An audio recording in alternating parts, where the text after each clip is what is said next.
अकरा नल राजा और धनवंती ने यह बन की तैयारी कर ली, पुष्कर के कहने तक खाली महल अटारी कर दी। रानी बरजय मान्या कोनी राज दे दिया हंस कै, बड़ी मुश्किल तै राजा उठा जनो गऊ गार में दस कै। पुष्कर बन गया नाग पवनिया बिल में बढ़ गया डस कै, कौन दवाई करे मेरे मालिक या चोट लाएगी कस कै।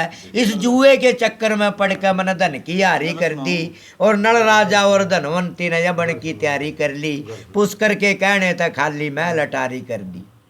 एक रात के ठहरन खातर नहीं मिले टिकाने, बे यार प्यारे भी दुश्मन बन गए अपने होए बिराने। तो और बड़े आकल के सियाने तने कौड़ लाचारी कर ली, बे नल राजा और धनवंती ने यह बन की तैयारी कर ली, पुष्कर के कहने तक खाली महल अटारी कर ली।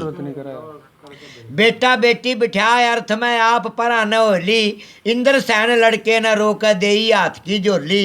मामी हमने तंग करेगी वह इंद्रावत भी नहीं बोली, लक्ष्मी चंद तो गिन गिन के फिर खूब घेरता डोली। कह स्वरूप ला लिए दो अनमोली चीज बिरयानी कर दी, बे नल राजा और धनवंती ने यह बन की तैयारी कर ली, पुष्कर के कहने तक खाली महल अटारी कर दी। धनवंती जे तो डटा धर्म पे मेरा दुख सुख सहन लाग जा, बे बिगड़ी और बनी के माँ मेरी सेवा लैन लाग जा।